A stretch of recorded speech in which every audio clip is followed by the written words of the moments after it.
Chapter 8. Bronwyn, Sunday, September 30th, 3:07 p.m. I'm beyond grateful my parents were with me at church when Detective Mendoza pulled me aside and asked me to come to the police station. I thought I'd just get a few follow-up questions from Officer Budapest. I wasn't prepared for what came next and wouldn't have known what to do. My parents took over and refused to let me answer questions. They got tons of information out of the detective and didn't give up anything in return. It was pretty masterful. But now they know what I've done. Well, not yet. They know the rumor. At the moment driving home from the police station, they're still ranting against the injustice of it all. My mother is anyway. My father's keeping his aggression on the road. Attention on this road, but even his turn signals are unusually aggressive. I mean, my mother says, in an urgent voice that indicates she's barely warming up. It's horrible what happened to Simon. Of course his parents want answers. But to take a high school gossip post and turn it into an accusation like that is just ludicrous. I can't fathom how anybody could think Bronwyn would kill a boy because he was about to post a lie. It's not a lie, I say, but too quietly for her to hear me. The police have nothing. My father sounds like he's judging a company he's thinking of acquiring and finds it lacking. Flimsy circumstantial evidence. Obviously no real forensics or they wouldn't be reaching this way. That was a Hail Mary. The car in front of us stops short of the yellow light and Dad swears softly in Spanish as he brakes. Bronwyn, I don't want you to worry about this. We'll hire an outstanding lawyer, but it's purely formality. I may sue the police department when it's all over, especially if any of this goes public and harms your reputation. My throat feels like I'm getting ready to push words through my sledge. I did. I'm barely audible. I pressed the palm of my hand to my burning cheek and forced my voice higher. I did cheat. I'm sorry. My mom rotates in her seat. I can't hear you, honey. What was that? I cheated. The words tumble out of me. How I used the computer in the lab right after Mr. Camino and realized he hadn't lagged out of his Google Drive. A file with all our chemistry test questions for the rest of the year was right there. I downloaded it onto a flash drive almost without thinking about it, and I used it to get perfect scores for the rest of the year. I have no idea how Simon found out, but as usual, he was right. The next few minutes in the car are horrible. Mom turns in her seat and stares at me with betrayal in her eyes. Dad can't do the same, but he keeps glancing into the rearview mirror like he's hoping to see something different. I can read the hurt in both of their expressions. Your expressions. You're not who we thought you were. My parents are all about merit-based achievement. Dad was one of the youngest CFOs in California before we were even born. And Mom's dermatology practice is so successful she hasn't been able to take on any new patients in years. They've been drumming the same message into me since kindergarten. Work hard, do your best, and the rest will follow. And it always had until chemistry. I guess I didn't know what to do about that. Bronwyn, my mom's still staring at me, her voice low and tight. My God, I never would have imagined you'd do something like that. This is terrible on so many levels, but most important, it gives you a motive. I didn't do anything to Simon, I burst out. The hard lines of her mouth soften slightly as she shakes her head at me. I'm disappointed in you, Bronwyn, but I didn't make that leap. I'm just stating fact. If you can't unequivocally say that Simon was lying, this could get very messy. She runs a hand over her eyes. How did he know you cheated? Does he have proof? I don't know. Simon didn't. I paused thinking about all the about that updates I've read over the years. Simon never really proved anything. It just, everybody believed him because he was never wrong. Things always came out eventually. And here I thought I was in the clear, since I'd taken Mr. Camino's files last March. What I just don't get is, if Simon had known, why hadn't he pounced on it right away? I know what I did was wrong, obviously. I even thought it might be illegal, although technically I didn't break into Mr. Camino's account since it was already open. But that part hardly seemed real. Maeve uses her mad computer skills to hack into stuff for fun all the time, and if I thought about it, I probably could have asked her to get Mr. Camino's files for me, or even change my grade. But it wasn't premeditated. The file was in front of me in that moment, and I took it. Then I chose to use it for months afterward, telling myself it was only because one hard class shouldn't ruin my whole future, which is kind of horribly ironic given what just happened at the police station. I wonder if everything Simon wrote about Cooper and Addie is true too. Detective Mendoza showed us all the entries, implying that somebody else might be already confessing and cutting a deal. I always thought Cooper's talent was God-given and that Addie was so way too Jake-obsessed to even look at another guy, but they probably never imagined me as a cheater either. With Nate, I don't wonder. He's never pretended to be anything other than exactly who he is. Dad pulls into our driveway and cuts the engine, slipping the keys from the ignition and turning to face me.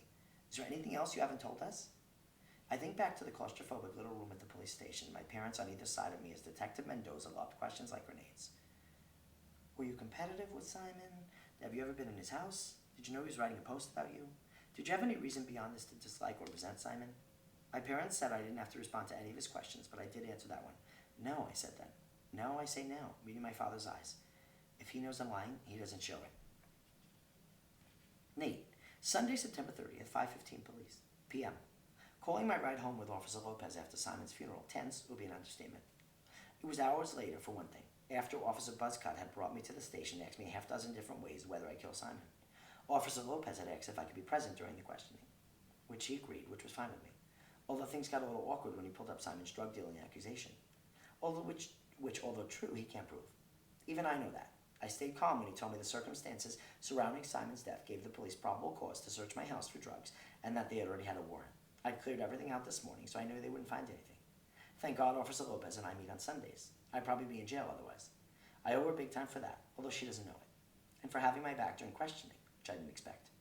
I've lied to her face every time we've met, and I'm pretty sure she knows that. But when Officer Buzzcut started getting heated, she dialed him back. I got the sense eventually that they all had some flimsy circumstantial evidence and a theory they were hoping to pressure someone into admitting. I answered a few of their questions, the ones I knew I couldn't get me into trouble. Everything else was some variation of I don't know and I don't remember. Sometimes it was even true. Officer Lopez didn't say a word from the time we left the police station until she pulled up into the driveway. Now she gives me a look that makes it clear she can't find a big bright side to what just happened. Nate, I won't ask if what I saw on that side is true. That's a conversation for you and a lawyer if it ever comes to that. But you do need to understand something. If, from this day forward, you deal drugs in any way, shape, or form, I can't help you. Nobody can. This is no joke. You're dealing with a potential capital offense. There are 4 kids involved in this investigation, and every single one of them except you is backed by parents who are material, comfortable, and present in their children's lives, if not outright wealthy and influential. You're the obvious outlier and scapegoat. Am I making myself clear? Jesus, she's not pulling any punches. Yeah, I got it. I've been thinking about it all the way home. All right, I'll see you next Sunday. Call me if you need me before then. I climb out of the car without thanking her. It's a bullshit move, but I don't have it in me to be grateful. I step inside our low-ceiling kitchen and the smell hits me right away. Stale vomit seeps into my nose and throat, making me gag. I look around for the source, and I guess today's my lucky day because my father managed to make it to the sink. He just didn't bother rinsing it afterward. I put one hand over my face and use the other to aim a spray of water, but it's no good. The stuff's caked on by now and it won't come off unless I scrub it. We have a sponge somewhere, probably in the cabinet under the sink. Instead of looking, though, I kick it, which is pretty satisfying, so I do another 5 or 10 times, harder and harder until the cheap wood splinters and cracks. I'm panting, breathing in lungs full of puke-infested air, and I'm so fucking sick of it all I could kill somebody. Some people are too toxic to live. They just are. A familiar scratching sound comes from the living room. Stan, clawing at the glass of his terrarium, looking for food. I squirt half a bottle of dish detergent in the sink and aim another blast of water over it. I'll deal with the rest later. I get the container of live crickets from the refrigerator and drop them into Stan's cage, watching them hop around with no clue what's in store for them. My breathing slows and my hand clears, but it's not exactly good news. If I'm not thinking about one shitstorm, I have to think about another. Root murder. It's an interesting theory. I guess I should be grateful the cops didn't try to pin the whole thing on me. Ask the other 3 to nod and get out of jail free. I'm sure Cooper and the blonde girl would have been more than happy to play along. Maybe Bronwyn wouldn't, though. I close my eyes and brace my hands on the top of Stan's terrarium, thinking about Bronwyn's house, how clean and bright it was, and how she and her sister talked to each other, like all the interesting parts of their conversation were the things they didn't say. It must be nice, after getting accused of murder, to come home to a place like that. When I leave the house and get on my bike, I tell myself I don't know where I'm going, and drive aimlessly for almost an hour. By the time I end up in Bronwyn's driveway, it's dinner time for normal people, and I don't expect anyone to come outside. I am wrong, though. Someone does. It's a tall man in a fleece vest and a checkered shirt with short dark hair and glasses. He looks like a guy who's used to giving orders, and he approaches me with a calm, measured tread. Nate, right? His hands are on his hips, a big watch glinting on one wrist. I'm Javier Rojas, Bronwyn's father. I'm afraid you can't be here. He doesn't sound mad, just matter of fact. But he also sounds like he's never meant anything more in his life. I take my helmet off so I can meet his eyes. Is Bronwyn home? It's the most pointless question ever. Obviously she is, and obviously he's not going to let me see her. I don't even know why I want to, except that I can't. And because I want to ask her, what's true? What did you do? What didn't you do? You can't be here, Javier Rojas says again. I'm sure you don't want police involvement any more than I do. He's doing a decent job of pretending I wouldn't be his worst nightmare even if I weren't involved in a murder investigation with his daughter. That's it, I guess. Lines are drawn. I'm the obvious outlier and scapegoat. There isn't much else to say, so I reverse out of his driveway and I head home.